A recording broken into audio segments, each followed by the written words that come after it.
The courtroom was completely silent as my 6-year-old daughter Emma stood up and asked the judge if she could show something.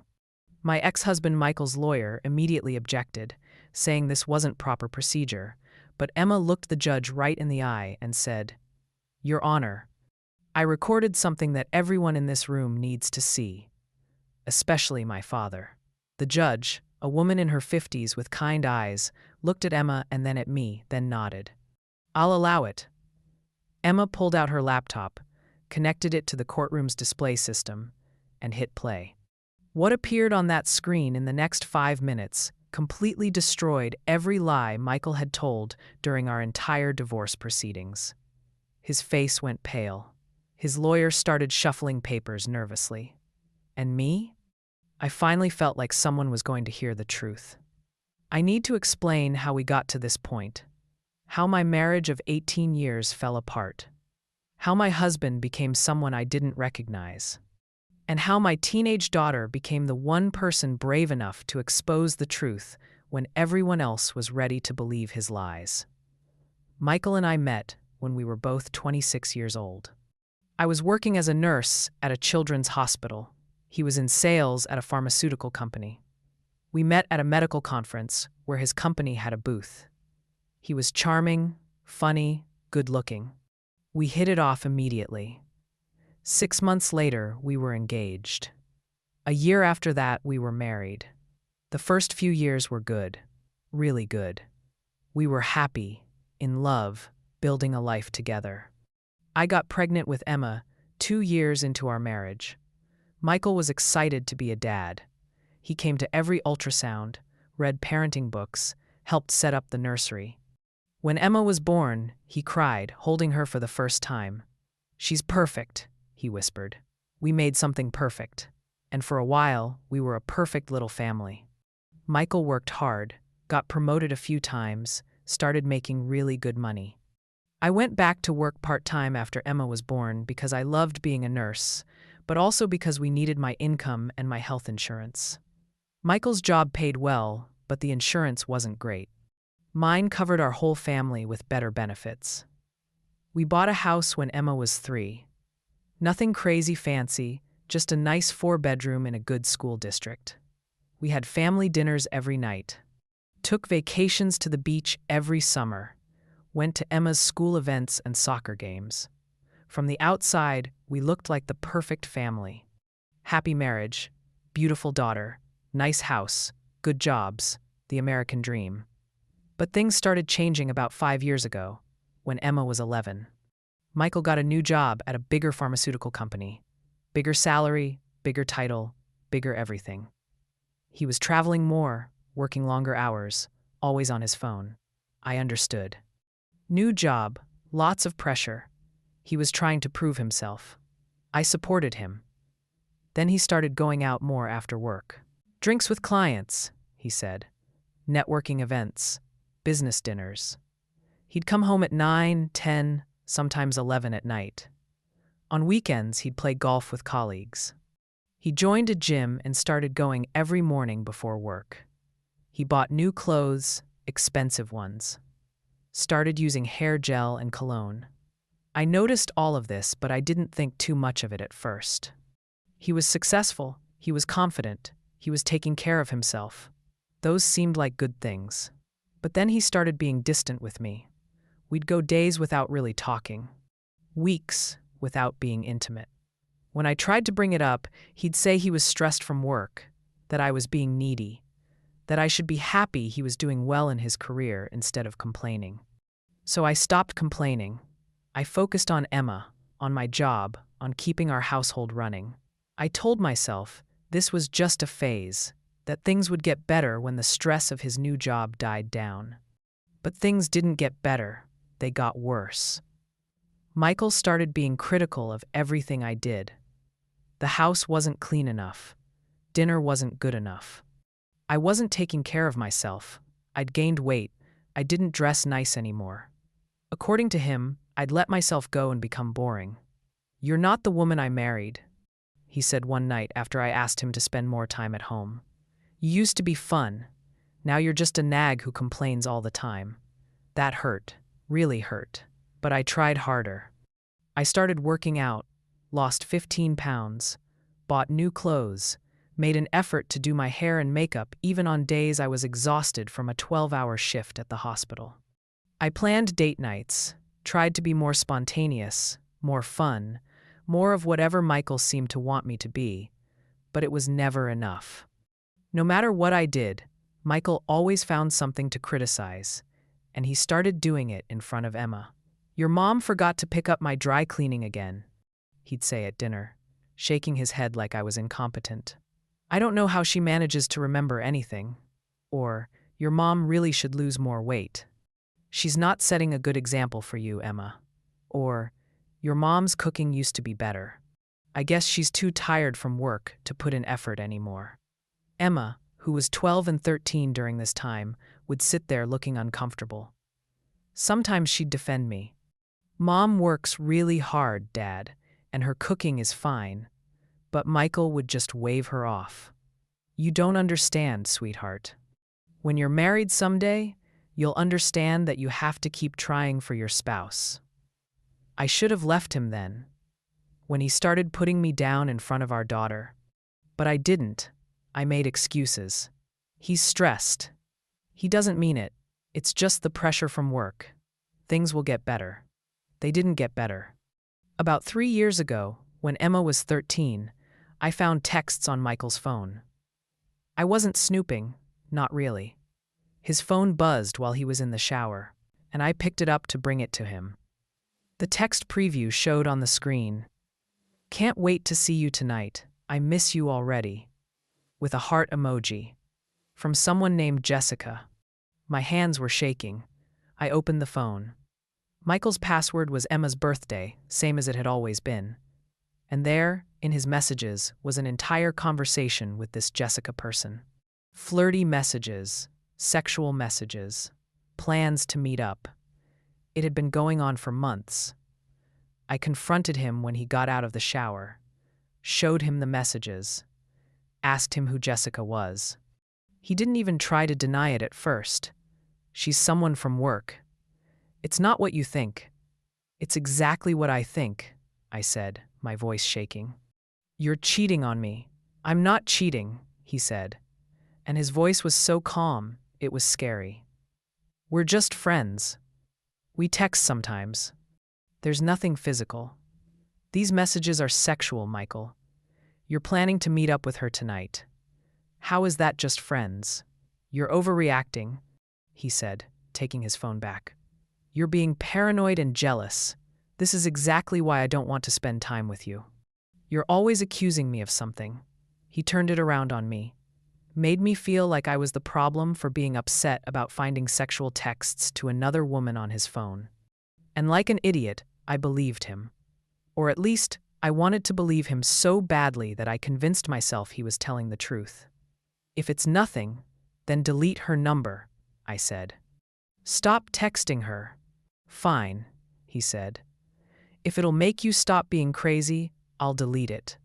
He showed me him deleting the contact and the message thread. Happy now? I wasn't happy, but I didn't know what else to do, so I let it go. For a while, things were okay. Michael was home more, spent more time with me and Emma.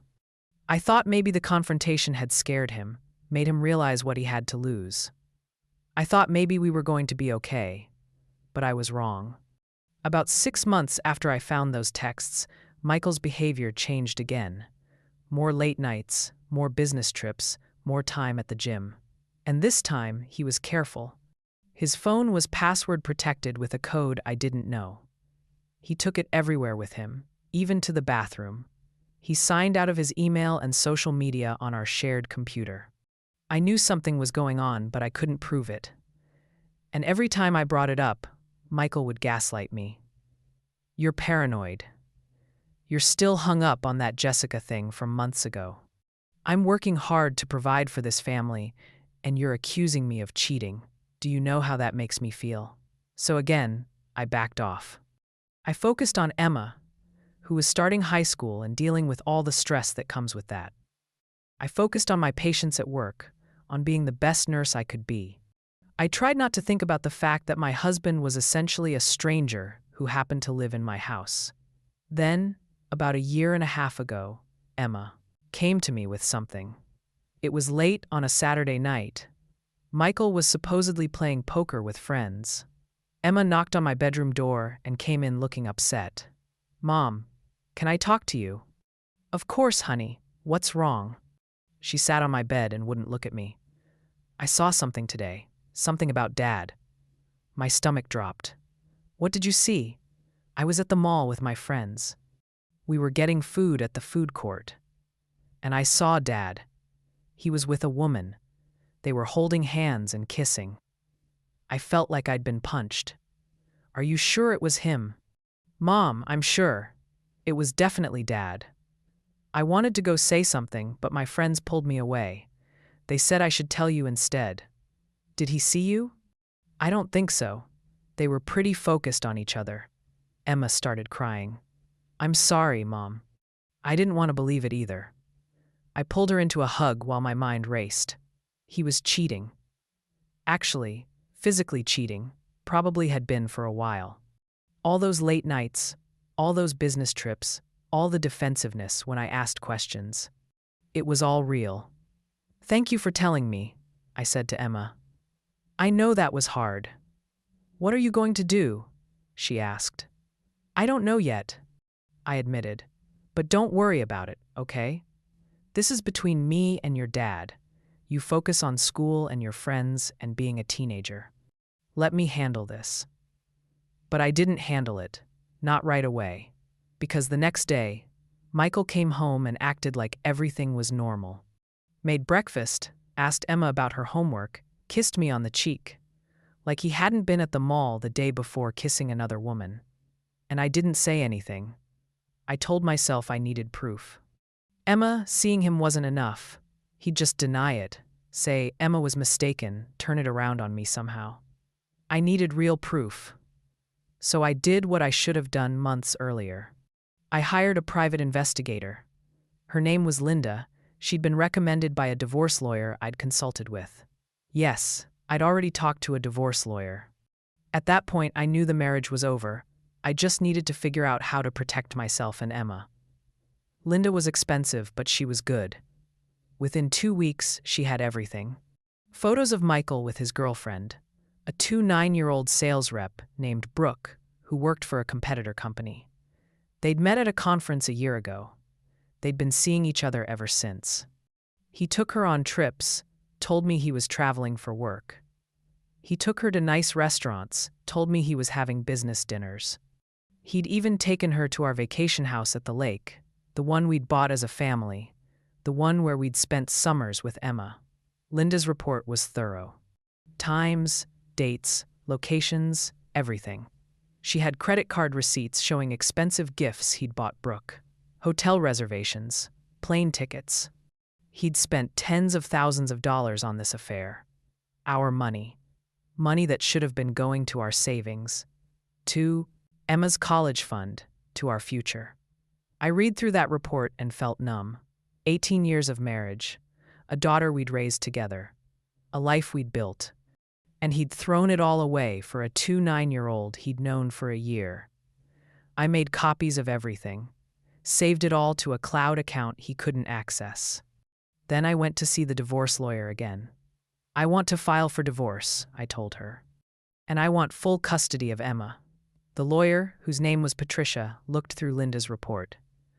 "This is good. Solid evidence of adultery. In this state, that matters for asset division. You'll get a favorable settlement." "I don't care about the money," I said. "I mean, I do, but what I really care about is Emma. I don't want her exposed to this woman. I don't want her spending time at Dad's place if his girlfriend is going to be there. She's 15 years old. She doesn't need to deal with that." "We can request primary custody," Patricia said. "Given your husband's adultery and the fact that you're the primary caregiver, you'll likely get it. He'll get visitation, but we can put parameters around it." "Okay. Let's do it." We filed the papers a week later. Michael was served at work. He came home that night furious. "You filed for divorce?" he shouted the second he walked in. Without even talking to me? What's there to talk about? I said calmly. You've been cheating on me for over a year. You've been lying to me and to Emma. You've been spending our money on your girlfriend. The marriage is over, Michael. I haven't been cheating. Don't lie to me anymore. I interrupted. I have photos. I have receipts. I have a detailed report from a private investigator documenting your entire affair with Brooke. So please, stop lying. His face went white. You had me followed? Yes, because you wouldn't tell me the truth. You gaslit me for months, made me feel crazy for suspecting what I knew in my gut was happening. So I got proof. This is insane, he said, but the anger was gone from his voice. He knew he was caught. We can work this out.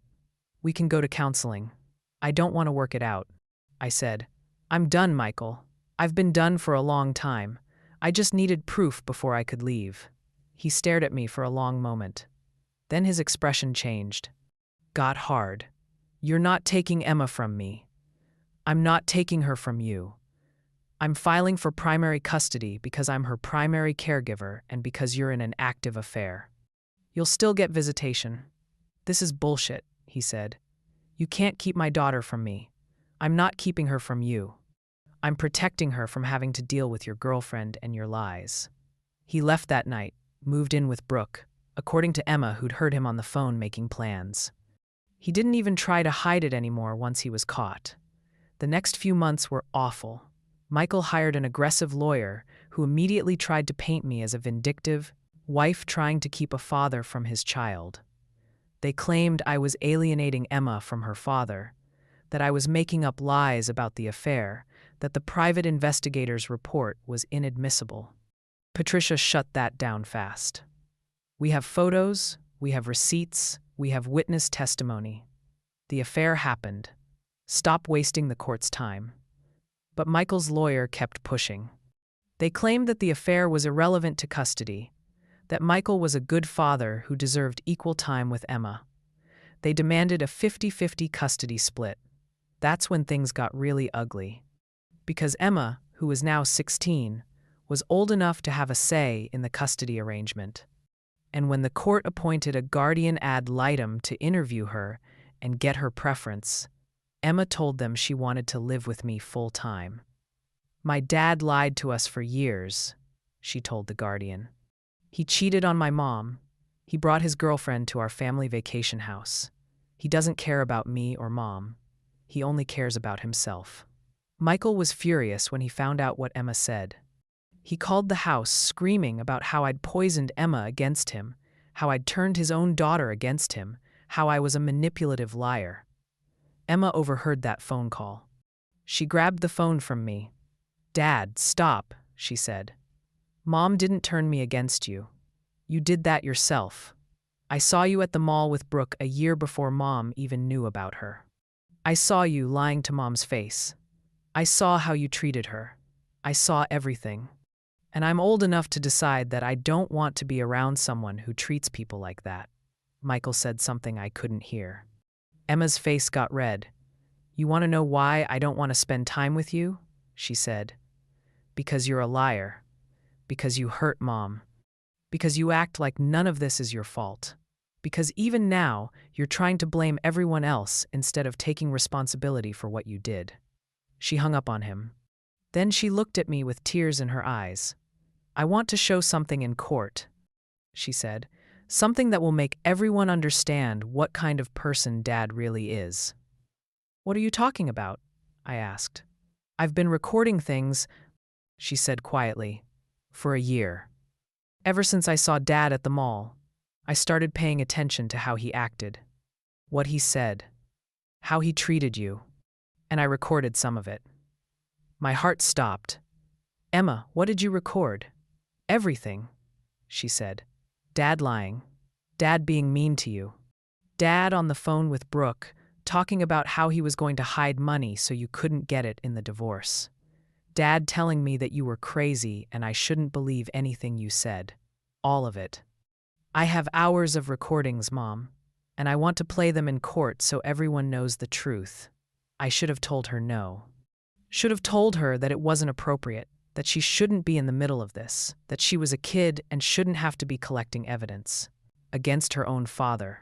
But I didn't say any of that, because I was tired. Tired of Michael lying. Tired of him manipulating the situation. Tired of him playing the victim when he was the one who destroyed our family. Are you sure? I asked her. Once you do this, there's no taking it back. Your dad is going to be really angry. I don't care, Emma said. He should be exposed. People should know what he's really like. I'm tired of him pretending to be this great dad and great guy when he's not. I'm tired of him making you look like the bad guy when all you did was love him and take care of our family. So, I talked to Patricia about it. She was hesitant at first. Using a child as a witness against a parent is tricky, she said. The judge might not like it. It could backfire. But if Emma has evidence that Michael has been lying and trying to hide assets, that's relevant, right? I asked. Absolutely, Patricia agreed. If she has recordings of him discussing hiding money or coaching her to lie, that's huge. That could change everything. Then let her present it, I said. Let her tell the truth. Patricia thought about it. Okay, but we need to prep her. Make sure she's ready for the questions, ready for her father's reaction. This won't be easy for her. I know, I said, but she wants to do it. And I think she needs to do it. For herself. So we prepped Emma. Patricia explained what would happen in court, what questions might be asked, how to stay calm and focused. Emma listened carefully, took notes, asked questions. She was mature beyond her years. Having to deal with her father's affair and lies had forced her to grow up fast. The custody hearing was scheduled for a Friday morning. I barely slept the night before. I was terrified of what Michael's lawyer might say, terrified of how Michael might react, terrified of putting Emma through this. But Emma was calm, determined. It's going to be okay, Mom, she said that morning. The truth is going to come out. That's all that matters. We got to the courthouse early. Patricia met us outside, went over everything one more time. Then we went inside. The courtroom was smaller than I expected. Just the judge's bench, a table for each side, a few rows of seats for observers. Michael was already there with his lawyer, a slick-looking guy in an expensive suit. Michael glared at me when I walked in. I ignored him. The judge came in, a woman in her 50s named Judge Anderson. She had a reputation for being fair, but tough. Patricia said that was good for us. Michael's lawyer went first. He talked about what a devoted father Michael was, how involved he'd been in Emma's life, how devastating it would be for Emma to only see her father on a limited visitation schedule. He presented character witnesses, friends of Michael's, who talked about what a great guy he was. It was hard to sit there and listen to them paint Michael as some kind of father of the year. When I knew the truth. When Emma knew the truth. Then Patricia got up. She talked about my role as the primary caregiver. How I'd been the one taking Emma to school and doctor's appointments and soccer practice for years while Michael worked long hours and traveled. She presented evidence of Michael's affair, the private investigator's report, the money he'd spent on Brooke. Michael's lawyer objected, saying the affair was irrelevant to custody. Judge Anderson overruled him. The affair is relevant because it speaks to Mr. Mitchell's character and judgment, she said. Continue, Miss Lopez. Patricia continued, building her case for why I should have primary custody. Then she said, Your Honor, Emma Mitchell, who is now 16 years old, would like to address the court. Emma stood up. Michael looked surprised. His lawyer looked annoyed. Judge Anderson looked interested. You want to speak, Emma? The judge asked kindly. Yes, Your Honor, Emma said. Her voice was steady, strong. I want to talk about why I want to live with my mom, and I want to show something that I think everyone needs to see. What do you want to show? The judge asked. I have video recordings, Emma said, of my dad, recordings that show who he really is. Not the person his lawyer is describing, but the person I've had to live with for the last 2 years. Michael's lawyer jumped up. Your Honor, this is highly inappropriate. A minor child recording her parent without consent is completely legal in a one-party consent state, Patricia interrupted. Which this is. Emma had every right to record conversations she was part of or that occurred in her presence. Your Honor, this is clearly a coached attempt to prejudice the court against my client. I wasn't coached, Emma said loudly. Nobody told me to do this. I did it on my own because I was tired of my dad lying. I was tired of him pretending to be someone he's not. I was tired of watching him hurt my mom and then act like he's the victim. The courtroom went silent. Judge Anderson looked at Emma for a long moment. Young lady, do you understand that what you show here today could have serious consequences? That it might change your relationship with your father permanently? I understand, Emma said. And I'm okay with that, because I can't have a real relationship with someone who lies all the time anyway. At least if the truth comes out, everything will be honest. Judge Anderson nodded slowly. All right, I'll allow it. But Emma, I want you to know that you can stop at any time if this becomes too much. Okay? Okay, Emma said. But I won't stop. I need to show this. She pulled out her laptop, connected it to the courtroom's display system with help from Patricia, and pulled up a video file. This is a compilation, Emma explained. I had about 4 hours of recordings, but I edited it down to the most important parts. It's about 5 minutes long. She hit play.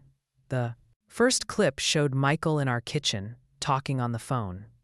From the angle, Emma must have left her phone recording on the counter. Michael's voice was clear.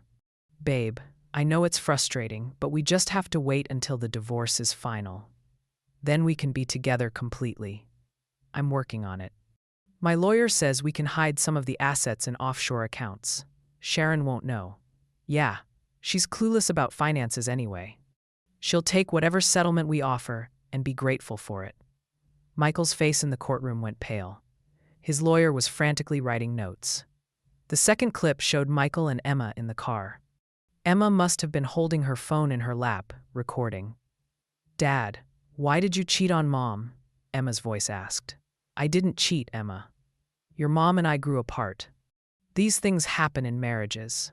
But I saw you with Brooke. At the mall. You were kissing her. That was before Mom knew anything. Silence on the recording. Then Michael's voice, cold. You need to stop listening to your mother's lies. She's trying to turn you against me. She's angry that I'm successful, and she's still just a nurse. She's always been jealous of me. Mom's not lying, Dad. I saw you myself. If you keep talking like this, Emma, you're going to regret it. I'm your father. You owe me loyalty, not your mother, me. In the courtroom, Emma was staring straight ahead, not looking at Michael. I could see tears on her cheeks, but her expression was determined. The third clip was from a few months ago. Michael and Emma in our backyard. Michael didn't know he was being recorded. When you talk to the guardian, tell them you want to spend equal time with both of us, Michael said. Say that your mom is great, but you love me too, and want to see me just as much. But that's not true, Emma said. I don't want to spend equal time with you. Emma, you don't mean that. Yes, I do. You lied to us for years. You hurt Mom. You're still lying about it. Why would I want to spend time with someone who does that? Because I'm your father. Michael's voice was angry now. And if you don't back me up in this custody thing, you're going to regret it. I can make your life very difficult, Emma. I can cut off your college fund. I can refuse to pay for anything. You think your mom can afford to send you to college on a nurse's salary? You need me. I'd rather work my way through college than have you hold money over my head to control me, Emma said. You're being a stupid little girl, Michael snapped. You don't understand how the real world works. The recording ended. The courtroom was dead silent. The fourth clip showed Michael on the phone again, in what looked like his car. Emma must have hidden her phone in there somehow. This divorce is going to cost me so much money. I know, babe, but I'm not giving her half of everything. I've been moving money around. Offshore accounts, yeah. My lawyer set them up. Sharon's too stupid to know to look for them. She'll get the house and think she won. Meanwhile, I'll have $500,000 she doesn't even know about. Then once this is done, we can buy whatever house you want. Whatever you want, Brooke, I promise. Michael's lawyer had his head in his hands. Michael was staring at the screen in horror. The final clip was the worst one. It was from maybe 2 months ago. Michael came by the house to pick up some of his things. Emma was home, but I was at work. Michael didn't know Emma was recording from the top of the stairs. Michael walked through the house, looking around. Then he started talking to himself. 18 years in this dump. 18 years pretending to care about her boring job and her boring friends. 18 years pretending Emma was enough when I wanted more kids. I should have left years ago. But at least now I'm getting out. At least now I have Brooke. Someone who actually appreciates me. Someone young and hot who doesn't nag me constantly. Sharon let herself go. Got fat and boring. I deserve better than her. I always deserved better. He went on like that for another minute, talking about how he'd been planning to leave for years, but stayed for appearances. How he'd been careful with the affair so he wouldn't get caught too soon. How he'd been setting up financial accounts I wouldn't know about. How once the divorce was final, he was going to start a new life with Brooke and forget Emma and I even existed. Emma will come around eventually, he said to himself. Kids always want to be with the parent who has money. Once she sees the life I can give her compared to what Sharon can provide, she'll choose me. They always do. The video ended. Emma closed her laptop. The courtroom was so quiet you could hear the clock on the wall ticking. Judge Anderson looked shocked. Michael looked like he wanted to disappear. His lawyer looked furious, probably because his client had just admitted on video to hiding assets and planning fraud. Mr. Mitchell, Judge Anderson said, and her voice was ice cold. Did I just hear you admit to hiding marital assets in offshore accounts? Michael's lawyer started to answer, but the judge cut him off. I asked Mr. Mitchell. Michael cleared his throat. Your Honor, I can explain. Please do, the judge said. Explain to me why you thought it was acceptable to commit fraud during divorce proceedings. Explain to me why you thought you could hide money from your wife and from this court. Explain to me why you threatened your teenage daughter when she wouldn't lie for you. Please, Mr. Mitchell. Explain. Michael opened his mouth, but nothing came out. What could he say? The evidence was right there, in his own words, recorded by his own daughter. His lawyer tried damage control. Your Honor, these recordings were taken without my client's knowledge, in a one-party consent state, which makes them completely legal, Judge. Anderson snapped. Counselor, your client just admitted on tape to committing fraud, to hiding assets, to coaching a minor to lie to a court-appointed guardian. 2, threatening said minor when she refused. Do you have anything useful to say, or shall we move on to my ruling? The lawyer sat down, looking defeated. Judge Anderson turned to Emma. Emma, that took a lot of courage. I know this wasn't easy for you. Do you have anything else you'd like to say? Emma nodded. Just that I love my dad. Or I used to. I don't know if I do anymore after hearing him talk about me and my mom like that. But I know I can't trust him. I know he lies. I know he only cares about himself. And I know I don't want to live with someone like that. I want to live with my mom, who's been honest with me, who's taken care of me, who puts me first. That's all. She sat down next to me. I took her hand and squeezed it. She was shaking now that it was over, the adrenaline wearing off. Judge Anderson spent several minutes reviewing notes, looking at documents, thinking. Then she looked up. Here's my ruling, she said. Primary physical custody goes to Mrs. Mitchell. Mr. Mitchell will have supervised visitation every other weekend until such time as he completes anger management counseling and can demonstrate to this court that he will not attempt to manipulate, threaten, or gaslight his daughter. Michael started to protest, but his lawyer pulled him back down. Furthermore, the judge continued, I am ordering a full forensic accounting of all of Mr. Mitchell's finances. If offshore accounts or hidden assets are discovered, Mr. Mitchell will face contempt of court charges and possible criminal fraud charges. All marital assets will be frozen until the accounting is complete. She looked directly at Michael. Mr. Mitchell, you lied to your wife. You lied to your daughter. You attempted to lie to this court. You threatened a minor child. You committed fraud. I have zero sympathy for you. You brought this on yourself. Then she looked at Emma. Emma, you did the right thing. I know that doesn't make it easier, but you should know that your bravery today may have saved your mother from significant financial harm. You should be proud of yourself. She banged her gavel. This hearing is adjourned. Mrs. Mitchell, your attorney will be in touch about next steps regarding the asset discovery. Mr. Mitchell, you'll be hearing from the court about the forensic accounting and the investigation into your hidden accounts. Everyone is dismissed. We stood as the judge left. Michael immediately turned on Emma. How could you?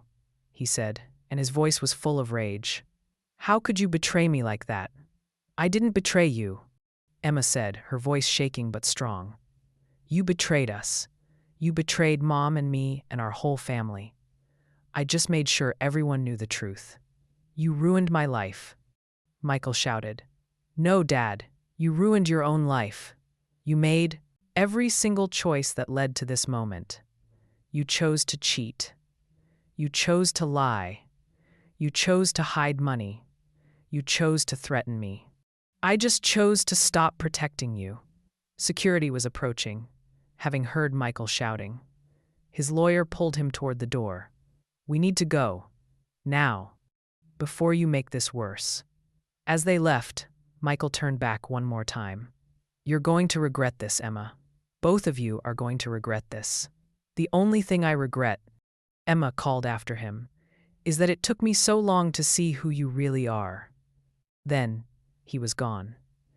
And Emma collapsed into my arms, crying, not sad tears, relieved tears. Like a huge weight had been lifted off her shoulders. You did so good, I whispered to her. You were so brave. I'm so proud of you. Is it really over? She asked. Not completely, I admitted. There's still the financial stuff to sort out, but the custody part is over. You're staying with me. He can't take you away from me. Good, she said. I never wanted to leave anyway. Patricia came over, smiling. That was incredible. I've been practicing law for 20 years, and I've never seen anything like that. Emma, you just handed us the best evidence we could have possibly hoped for. What happens now? I asked. Now we wait for the forensic accountant to do their thing, Patricia said. But based on what Michael admitted on those recordings, I'd say we're looking at a very favorable settlement for you. He can't hide money anymore. He can't lie anymore. Everything is going to come out. And she was right. Over the next 3 months, the forensic accountant discovered exactly what Michael had been hiding. 3 offshore accounts totaling over $600,000. Money he'd been moving out of our joint accounts slowly over the course of 2 years, thinking I wouldn't notice. Money from his bonuses, from stock options, from his salary increases. Money that should have been marital property. He'd also taken out loans against his 401k without telling me. He'd cashed out stock options and hidden the money. He'd even forged my signature on documents to move money around. Full on financial fraud. The court was not happy. Michael ended up being charged with fraud and forgery. He took a plea deal that involved paying back all the hidden money, paying my legal fees, and doing community service. He avoided jail time, but his reputation was destroyed. His company fired him when they found out about the fraud charges. No other pharmaceutical company would touch him after that. In the final divorce settlement, I got the house, The majority of our savings, half of his 401k, and substantial spousal support. Emma's college fund was protected and actually increased as part of the settlement. All told, I walked away with about 70% of our marital assets. Michael got 30% and his criminal record. Brooke left him about a month after the hearing. Turns out she was only interested in rich, successful Michael, not broke, disgraced, unemployed Michael. Who could have guessed? That was 2 years ago. Emma is 18 now, starting college in the fall. She's thriving, happy, confident, doing well in school.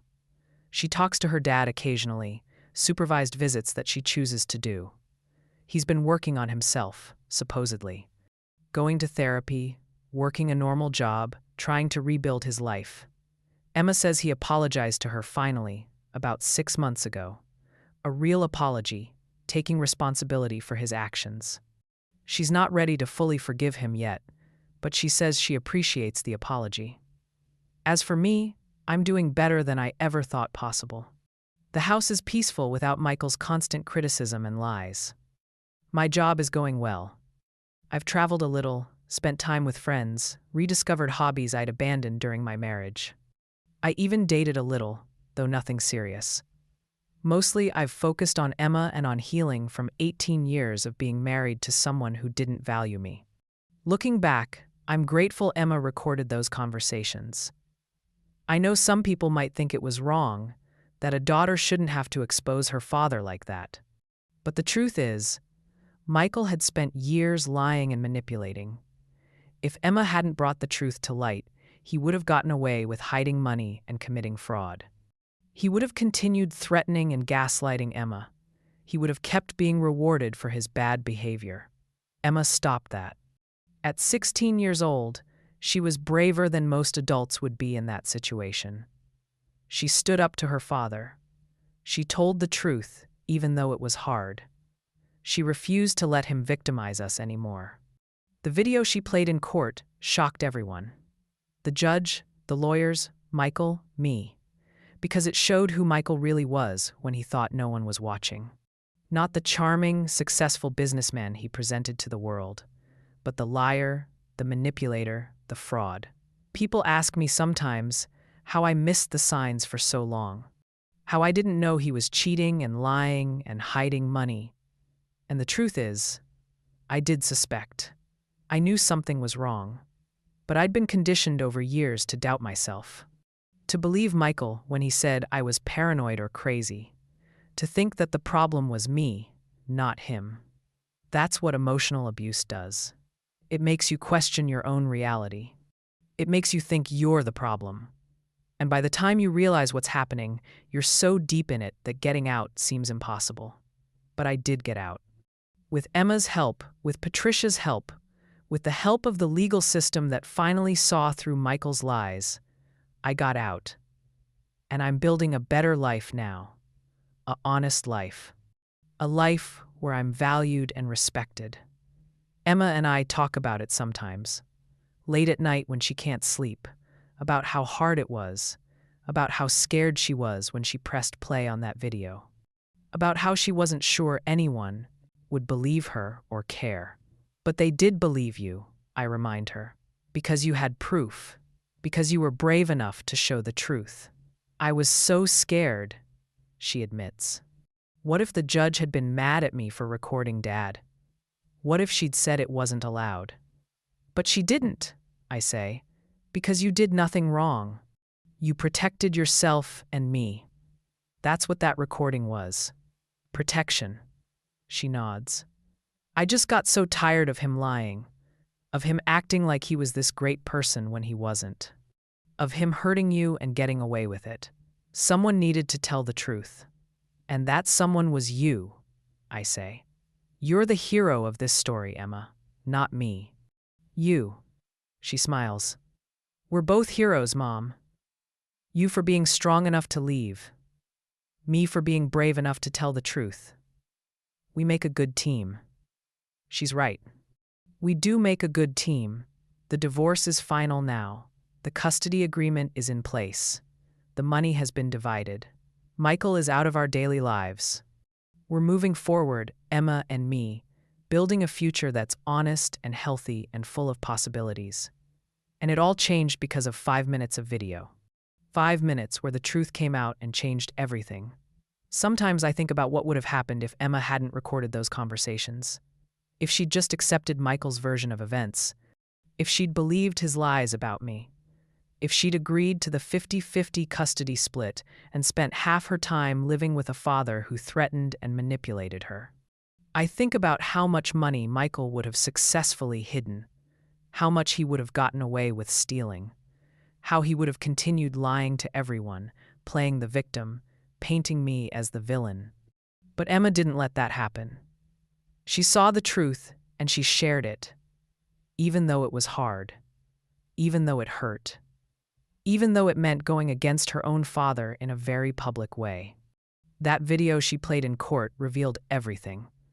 Michael's affair, his financial fraud, his manipulation of Emma, his true feelings about me and our marriage. 5 minutes that destroyed every lie he'd carefully constructed. 5 minutes that set us free. I'll never forget the look on Judge Anderson's face as she watched that video. The shock, the disgust, the anger at Michael for wasting the court's time with lies. Or the look on Michael's face as he realized he'd been caught. That everything he'd tried to hide was now public. That his daughter had been the one to expose him. Most of all, I'll never forget the look on Emma's face after it was over. Relief mixed with sadness, mixed with pride. She'd done something incredibly difficult, but she'd done it. She'd stood up for what was right. That's the daughter I raised. Brave, honest, strong, everything her father pretended to be but wasn't.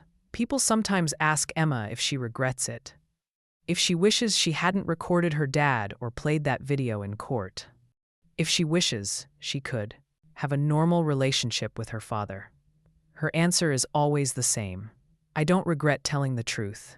Maybe someday Dad and I will have a real relationship, an honest one. But that can only happen if we start from a place of truth. And the truth is what I showed in that courtroom. So no, I don't regret it. I'm proud of it.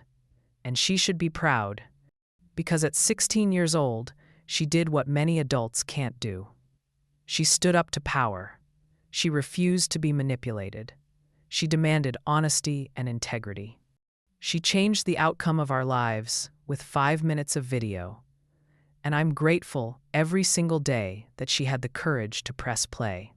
Subscribe for more real stories like this.